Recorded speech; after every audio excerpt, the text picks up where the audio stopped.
Hello, and welcome to the Culture Beats podcast, featuring conversations about pop culture and many other aspects of life. I'm your host, Chris Bournet. In part two of my conversation with Ira Cross, filmmaker, actor, model, and all-around arts advocate, we delve into the good, the bad, and the ugly of being an African-American performer in the entertainment industry. Without further ado, here's our conversation. Yeah, so you mentioned you're from Youngstown, so let's get into your origin Yeah, story. yeah. So My how origin, did you become an actor and a filmmaker and podcast host and model and all the other filmmaker, entertainer. yeah. Okay, so originally, like I said, I'm originally from Youngstown. I graduated from high school. I went to two different colleges. I went from Hiram College, transferred over to West Liberty University, which is a school in West Virginia area, the Wheeling area. And I went to school to be a teacher, and I taught for 8 years before Oh, I even got into anything involving filmmaking, acting, model, any of that stuff. And I had no intention on being where I am right now, which is something that I would definitely encourage people in my journey to watch and look at and take notes from, because like you don't have to know exactly what you're going to do because anything in your life can change. Just be ready for it, right? mhm. And embrace it. And I'm happy I did. So in like year 7 or so, I want to say, is when I started to look at acting and modeling. Like year 7 of when I was teaching is when I started looking at acting and modeling, and with no intention on quitting teaching. Like I was like, I'll just do this on the side. It'll be something that works out. Let's see. And it was also during COVID, which who makes those decisions, right? During a time like that. But once I eventually started to kind of get a feel for acting and modeling, and I'm like, I told a friend of mine on the phone, I was like, hey, if I made like $800 to $1,000 a week at this thing, I could potentially quit teaching. And she was like, so you're gonna quit teaching? I was like, ain't nobody say all that. I'm just saying I could. And she was like, I've met you, I know how you work. You'll be done with teaching in like the next 3 years max. And I was like, girl, shut up. She was right. Because after my second year, I taught at a school. I won't mention names, but I taught at a school a little outside of the Columbus area, not too far from where I live. And that second year, I ended up quitting. And it was a leap for sure because I left benefits on the table and I left a lot of security to do what I'm doing now. And I did that just to dive more into acting and modeling. And I absolutely love what I do. I mean, my last day of school with the kids there was sad, tragic, terrible. But the very next day, I had a shoot for GNC. So it was like I left teaching and went right into it. Like it was great. But then to dive into like the filmmaking aspect, I had, people that I met in the modeling and acting world once I started to get into it. And they were like, hey, man, there's these shorts. We can do these. We can do that. What are your thoughts? And I'm like, I'm definitely in. And so I started to notice like some of the folks that I was working with, white people, and this is not to throw them under the bus, but this is just to show a perspective. They would write things and I would be like, I don't know how I feel about doing this or that or saying this or that. How can we change that? And that got me into writing more because I was like, well, they're not going to be able to write it from the perspective of a black man, so I have to do that. And it worked because we were all working collaboratively, as you should on a creative project. And then diving into a little bit more, I had a really good friend of mine, an actor and a model and a comic. He reached out to me and he was like, hey, man, I got this role that I think you'd be a really good fit for this short. Are you interested? And I'm like, man, I would love to, but the day you got available, I might have another booking that's a paid gig. And they reached out to me before you. He was like, do your thing. I was like, I'll get back to you, figure it out. If it works out, then I'll get back to you. He's like, great. I get back to him because I found out that they didn't, I got released from it. And I was like, every actor knows you're on hold, then you get released. And it's like the nature of the beast. And so I got released. And so I was like, hey man, I'm good to go. Is the role still available? And he was like, it's not. I was like, good. I'm happy you found somebody. He's like, but I need a director. And I was like, I'm in. Like Wow. So, never directed before. And he was just like, no, dude, I trust you because he wanted the project to come to life. He wanted to focus on some other things with it and not have to do that. And so I directed. We talked it out. We worked it out. We ended up making it all happen at the Attic Comedy Club. Shout out to the Attic. And they're here in Columbus, Ohio, in Old Town East, and they're a great club. And they have some awesome acts coming up now. So that's just my plug for them. But I was working out of there, and one of the managers that was there comes up to me and he's like, hey man, we got this idea for this other show. we love your style in directing. We'd love to see you direct this, or at least give us some insight on it. And I'm like, I'm in. So I started directing that, and we're working on that project. And we wrapped on filming. We're still working on editing for that at the moment, and of course looking for distribution and stuff. But so that kind of kicked me into writing a lot more comedy. And in that, there were so many people that we had a part of the project that were just local comics. And they're all funny in their own way, and they're all original, and they got their own style, and it just works. And we just let them be them, in different characters. And so that introduced me to the comedy scene. And so with that, I've been working on a podcasts. I've been working on this YouTube channel that's all around comedy, and I have been helping people write and just create different things in the comedy realm. And that doesn't take away from any of the acting and modeling that I've done. It's just more creating and being that multi-hyphenate. And I think this is something that you and I have talked about before, is that being Black and being in a multi-hyphenate, it can be a negative in the eyes of other people, the perspective of other people who don't get it. And it's like, we have to be like, and it's not even like I have to so I can make money. It's like I have to because if I had this idea, I'm going to pursue it. Like, why would I just be like, no, I can't do comedy. I'm just an actor that just like, I'm not a writer. Why would I do that? Like, if I didn't, then I would have been saying things that I didn't believe in as my character. If I didn't follow comedy, then I would be fighting this urge of like, man, maybe what if I would have gone and done that and it would have been really good. Instead, I'm just like, let me go do it. If I fail, I fail. Fail fast. It's something I say often. Fail fast. Make it happen. If it works, it works. If it doesn't, it doesn't. And you learn from it. But one of the more recent things, aside from the podcast that I'm working on, is I'm working on putting a stand-up show together, like literally live stand-up with a mic. I will not be on stage performing stand-up. I will eventually host and just introduce people and tell people the rules of the night. But the comic stand that I have coming up, I'm really excited with them. I have good relationships with all of them. I've seen them on stage multiple times, so I'm a fan and I'm happy that I can be a fan that gets to put on a show with them on it. Like it's really cool to be able to see that. And there's just mutual respect all around between me and the comics themselves. So to be able to do all the things that I've been doing that I never expected to do, especially, as this kid from Youngstown that just thought I'll be a teacher and a coach when I grow up. It's been a really fun journey, and it's been an easy journey in the sense that I'm just following the flow of energy, right? There's been tough times, that's life, but I'm just following the flow of energy and how things are going. I'm like, man, like he asked me to direct. Sure. I have no business directing. None, truthfully, but then like you start to get into it. And when you care about something, you put the right energy behind it to make it happen and to make it good and collaborate with people. If I didn't collaborate, then yeah, I would have been a terrible director in that project. And I really think the project came out really good. And then going into, the comedy things that I've been directing and writing and producing. I mean, I have no business being in comedy, aside from the fact that like I'm kind of funny anecdotally, with people. But I'm in it because I'm following the flow of energy and I'm willing to make something really good happen and put the work in to do it. That's where people, I think, fall short. They're like, oh, I deserve to do this. No, you don't. Like, no, you don't. Like, you deserve to have success if you work for it, but you don't just deserve something. That entitlement doesn't work.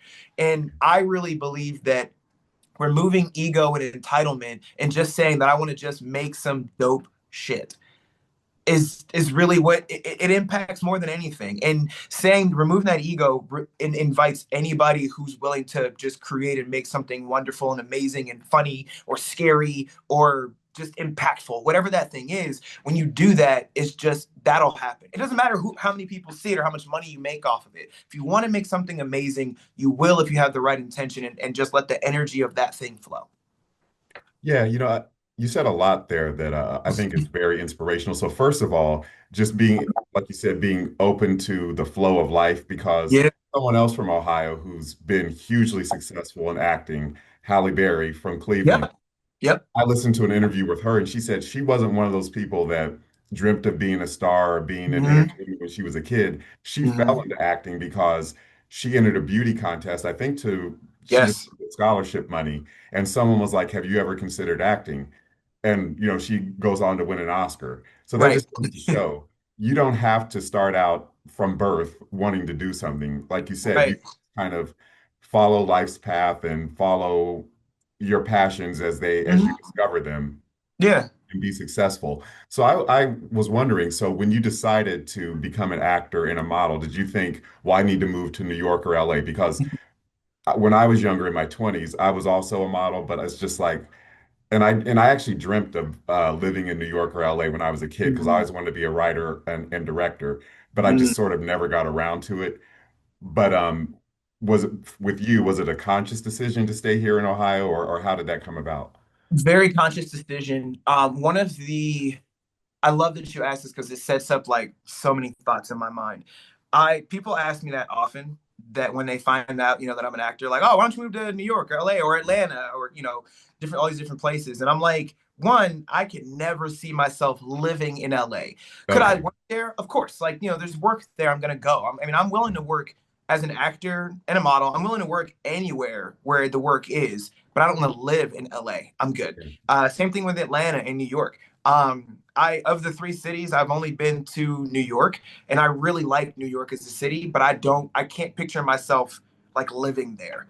I'm sure I could make it work, but I can't picture myself living there. And Okay. so I can't imagine creating a life there and a job there and this career of any kind. Even like I thought about even being a teacher at one point in New York because I have a friend of mine from college that lived out there, and she's like, "Dude, you can make it work." And I'm like, "Could make it work." And I didn't, but I'm glad I didn't because I am working right now continuously to make Columbus a place that people seek for film and television and all of these things. And I'm working with different people to make that happen. Am I expecting it to be LA? No, because it's Columbus. Like, I'm expecting it to just be what it is. And I want Columbus to be highlighted for what it is, not for it to blow up like people want. Do you know what I mean? Like I don't Mhm, want it to mhm. become the new Atlanta. Yeah. If it becomes bigger in the sense that, more people come and they realize there are more opportunities here and the population increases, great. But I want the energy, the vibe, the nature of what Columbus is to continue to be what it is. I've heard people complain like, well, one of the reasons that Cleveland and Cincinnati get more work is because the cities look older. And I'm like, cool, then we can't tell those stories, and that's okay. Like, Hmm. I'm not expecting somebody to write a movie and then be like, all right, this movie is based in Antarctica, but we're going to shoot it in Ohio, in Columbus, Yeah. Ohio. That's not going to work. Like, Yeah. that just, Yeah. you can't tell that story here. But Yeah. if you have a story about a man that is struggling through issues or a woman that is working to become a CEO of a company, why can't you tell that here? Yeah. Like, why can't we have a rom com here? Why can't we Yeah. have, a goofball comedy here? Why Why can't it can't be any we city USA like Chicago is? Yeah. literally, right? Yeah. Literally. And I think people get hung up on the fact that they're like, well, the buildings here look too new. And I was like, it's 2025. Like, what do you mean they look new? Like, Yeah. okay, be creative and write a story based around that. Like, what is, Yeah. like, then you're not a creative. Like, Yeah. So that's where my thought goes with that. And another thing that I think people don't realize about Columbus, or that people want Columbus to be LA so much that they want it to be like glitzy and glamoury and like Hollywood, but we're not Hollywood. We're like indie. Oh, I don't even want to say this, but it's in my brain, so I'm gonna put it out. It's like almost like Indiewood. We have a Yeah. lot of indie things that happen. Lean into that, and that's Absolutely. okay. Yeah. As much as I thought the Superman movie that came out was great, Hmm. that's not going to be filmed in Columbus, and that's almost okay with me. But Like it was filmed in that's Cleveland though, right? yeah, that's what I mean. It was filmed in Cleveland. Thank you. So that's great for Cleveland, and for Cleveland that makes a lot of sense. Yeah. Columbus doesn't need that superhero. We need another superhero. We need someone different. And I can't even. I wish I could think of one off the top of my head. I just can't. But like, we need a superhero that fits Columbus if we're gonna have a superhero movie, right?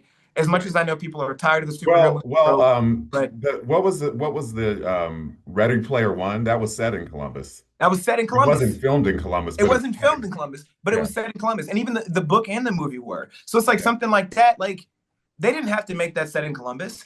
And for Yeah. those that read the book and haven't seen, or for those that have seen the movie but haven't read the book, and you're from Columbus, they reference like New Albany and Yeah. Bexley and like other places in Columbus, like in the book specifically. Yeah. So it's not a problem of Columbus. It's a problem of the perspective of Columbus. Absolutely. Absolutely. So that's something that I'm actively shifting to change. And with that mentality, why would I go to LA or New York or Atlanta to live and Yeah. set up base? To work? I'm in. Hire me. If y'all listening right now and you need an actor, a voice actor, a model, director, producer, and you're in Atlanta, New York, LA, I'll go. So, Yeah. but I I'm trying love to set up shop here.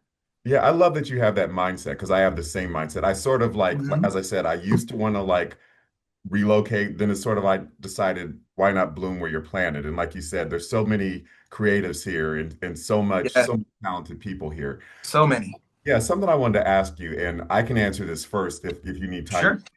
So what has been your best experience as a model and or actor, and what has been your worst experience as a model and or actor? So I can Mm, go first if you need time to think. So my yeah.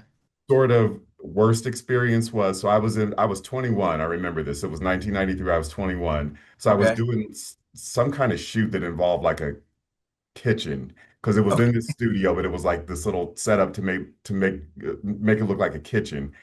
Okay. And I was with several agencies. I never found much success with agencies. I would get a job here and there, but not enough to like justify the like money I put into headshots and all that. The work Right. that I got that was really worthwhile was just through word of mouth, through like a Sure. friend of mine. There used to be a department store called Schottenstein's. A friend of Hmm. mine modeled for Schottenstein's, and he was like, "Hey, call this lady, she'll cast you." And she did. Anyway, Right. so when I was doing this one shoot in this fake kitchen, I hear the photographer tell the director, "I thought we needed somebody young." I'm like, "I'm 21." I'm thinking to myself, "I'm 21." And I've just always heard like horror is Uh, if it's bad for a man, I just can't imagine what women go through. right. Yeah, I just listened to a podcast about the making of the Bonfire of the Vanities and how Melanie Griffith was I think in her early 30s, and the Mhm. cinematographer was like making comments like, "Oh, this old hag Melanie Griffith, all those bags under her eyes." It's just like, Wow. yeah, as a model, you're just like, unless Yeah. you're like a character actor or someone who's not being viewed as like attractive on purpose, but if you're presenting yourself or viewed as attractive, that's a double-edged sword because It is. because Yeah. you can be looked at as the hottest thing in the world, or you can be looked at as if you don't get enough sleep, or Yeah. Yeah. you have any kind of flaw. It's like they It's highlighted. yeah, Yes. exactly. Oh So that man. was that was the worst experience, and the best experience I had, but it's also kind of a regret. Sure. So I used to be a cashier in this gift shop downtown, Okay. and all kinds of people would come through this gift shop. Sure. So one day, this freelance photographer for USA Today came through, and Hmm. USA Today used to have this little section where they would ask everyday people like the question of the day. So this photographer asked me would I be one of the people of the day for this little, I don't even remember what the question was. Right. And so we were doing this shoot, and there used to be a mall called the City Center downtown. So Yeah. we were doing this shoot in the City Center, and I was thinking he's taken a lot more photos than because this little question of the day was just a headshot, and I'm Yeah. like, this is back before cell phones. This was the early '90s, so Right. you couldn't just take a selfie and email it to the paper or whatever. Right. Right. I'm Right. like, he's taking an excessive amount of photos. So after the shoot, the photographer is like, you're really photogenic and you're tall enough to be a model. He was like, I know some people that if you call like this agent I know, you might be able to like actually like go to like a bigger market like New York and like maybe actually make money as a model. You kind of have to do a little work on yourself. You'd have to kind of pump up a little bit, but I think you could actually do fashion modeling. And I was so green. I was like 20 at the time, Yeah. green and like so shy. I've always been a very shy person and so scared of the world. I just said flat out no. I was like, no, thank you. I didn't even take the man's card. I'm thinking No. he must be some kind of pervert. And it was like this self-sabotage thing that even to this day, Oh, yes, I'm still somewhat of a shy person, but I don't know what was going on with that. I don't know if it was like fear of success or like that's a I'll real thing. actually have to like live my dream of like moving to New York and Mm, getting out of my hometown. But yeah, so that was a good experience in the sense that somebody saw sure. potential in me, but bad in the sense that I didn't take advantage of it. So Dang. Yeah, that's tough. yeah, Um, that's so wild because I feel like people have those experiences and they don't realize that that was the opportunity. yeah, You know yeah, what I mean? Like the opportunity, like people want the opportunity so bad and they don't realize that's the opportunity. You just passed yeah. it. But I And also think there's not just one opportunity in life. I think, of course, yeah, yeah. yeah, I think there's many different paths you can take to success. yes. And if one, that's a cliche, but truly, if one door closes, just go through the window. Yes, Yeah, yes, and you just got to you got to keep your eyes open for all the opportunities. And when you, like you said, when one door opens, go through the window, find another entrance. It's yeah. possible. So, I would say I'm gonna go with your thought process and go with the worst one first. I would say it may not be my worst one, but like it is. It's the worst one. I I was doing a shoot, and again, you said already, I've said I do acting and modeling. I was Uh, doing a shoot as a model for a company and a makeup artist that I will not name, and it was me. I was the only black person, or was yeah, no. There were two black people. There was a man and a woman. I was the man. There's another woman, and I never checked her makeup. I think she was okay, and she might have actually like the black woman might have done her own makeup, which okay. would I would get that. But all the white people had their makeup done by this makeup artist, and I normally just get my whenever I get my makeup done and sit in the chair, I just go and I do my thing. So I did got my makeup done by this woman, an older white woman, and she powdered me.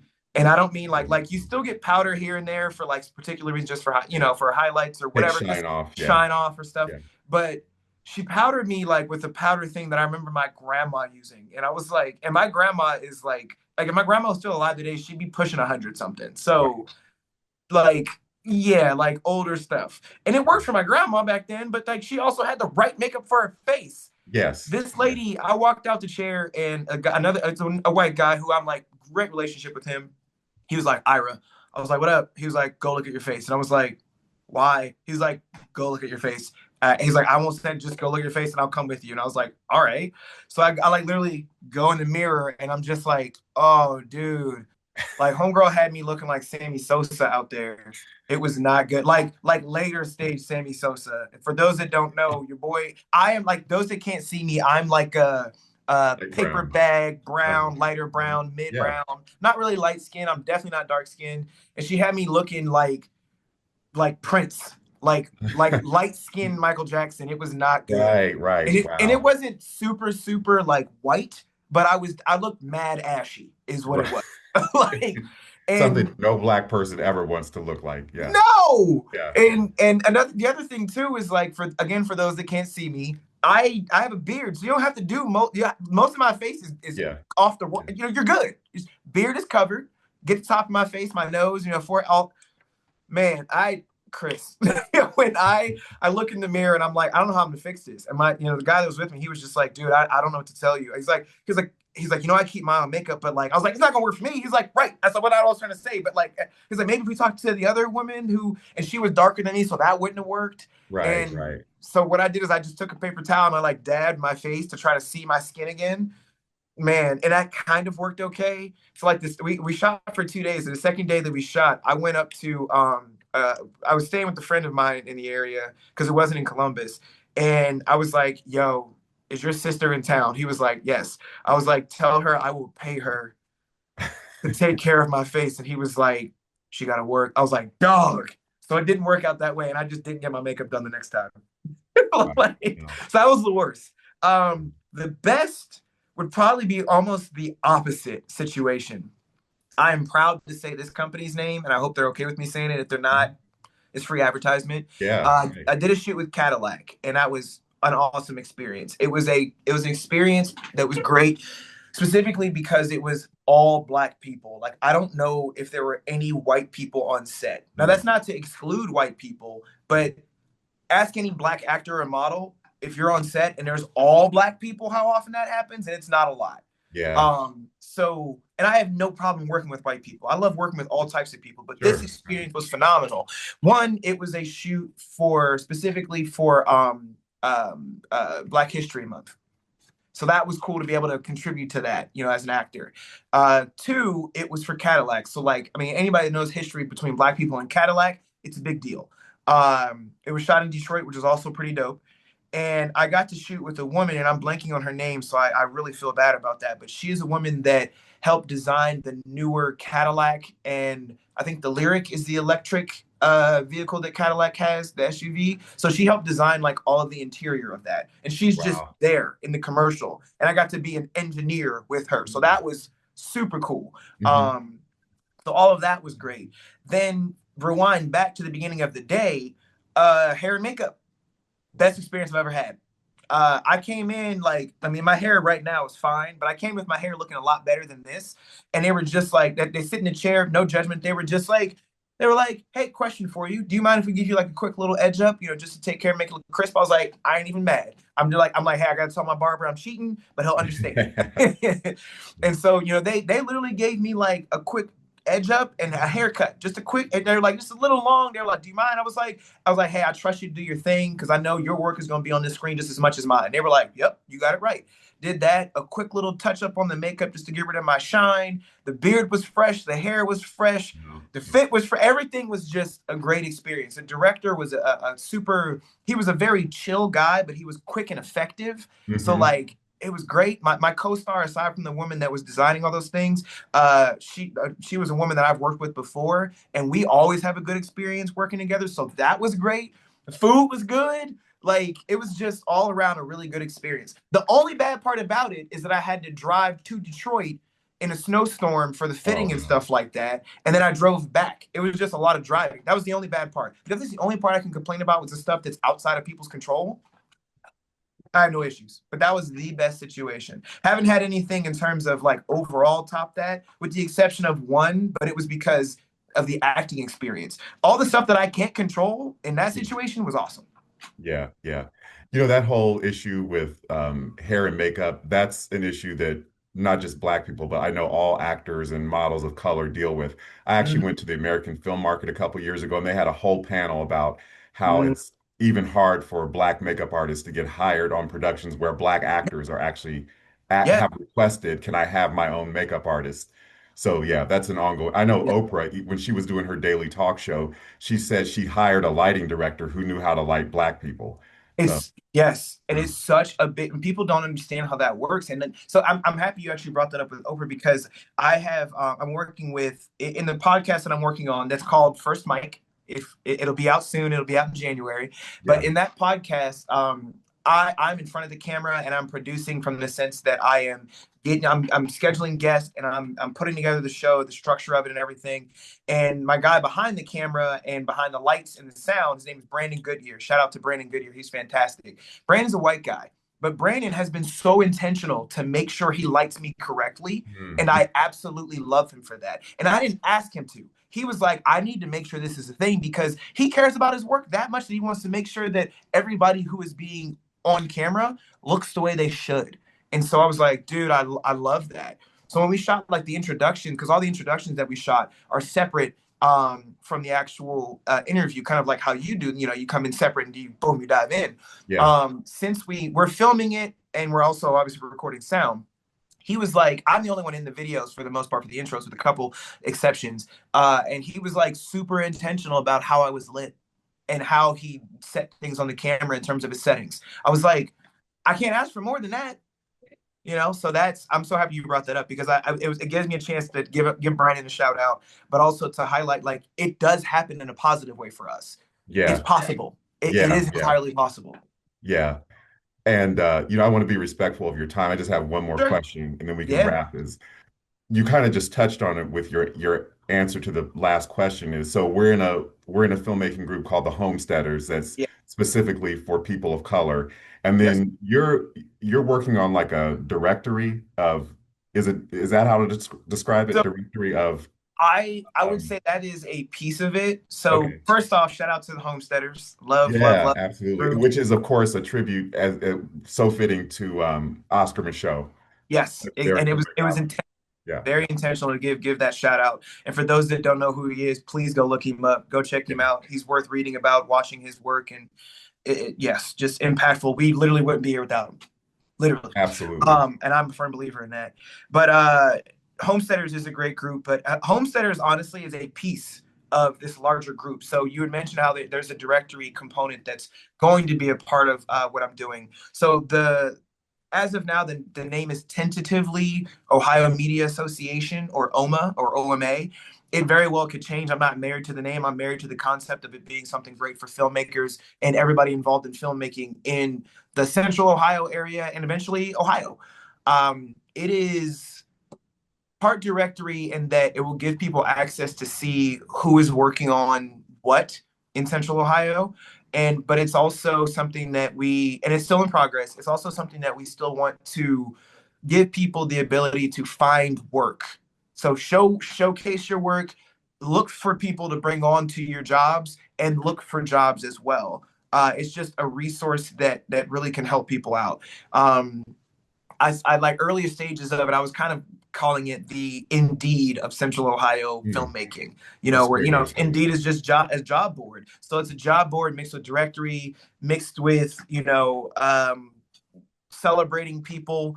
It's definitely something that I really think if we execute it the way we want to, it will impact Columbus and Central Ohio and hopefully all of Ohio in a really positive way. And not just those that are in film, because we both know LA is LA because of Hollywood.